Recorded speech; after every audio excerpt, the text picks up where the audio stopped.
Hello. And God spoke all these words, saying, I am the Lord your God, who brought you out of the land of Egypt, out of the house of slavery. You shall have no other gods before me. You shall not make for yourself a carved image, or any likeness of anything that is in heaven above, or that is in the earth beneath, or that is in the water under the earth.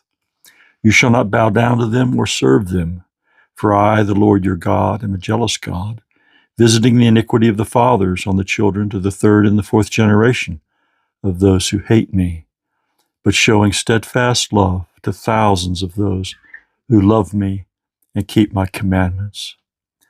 You shall not take the name of the Lord your God in vain, for the Lord will not hold him guiltless who takes his name in vain. Remember the Sabbath day to keep it holy. 6 days you shall labor and do all your work, but the seventh day is a Sabbath to the Lord your God. On it you shall not do any work, you or your son or your daughter, your male servant or your female servant, or your livestock, or the sojourner who is within your gates. For in 6 days the Lord made heaven and earth, the sea and all that is in them, and rested on the seventh day. Therefore the Lord blessed the Sabbath day and made it holy. Honor your father and your mother, that your days may be long in the land that the Lord your God is giving you. You shall not murder. You shall not commit adultery.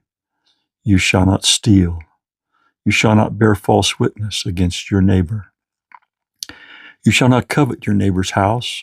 You shall not covet your neighbor's wife, or his male servant, or his female servant, or his ox, or his donkey, or anything that is your neighbor's.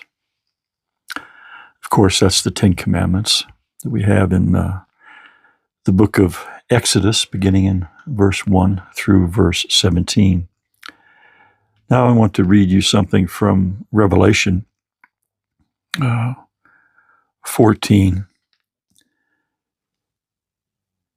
Here is a call for the endurance of the saints, those who keep the commandments of God and their faith in Jesus. It's also said in 12:17. The remnant, those who survive the tribulation of the last days, those who are living now, are defined as those who keep the commandments of God, including the seventh-day Sabbath.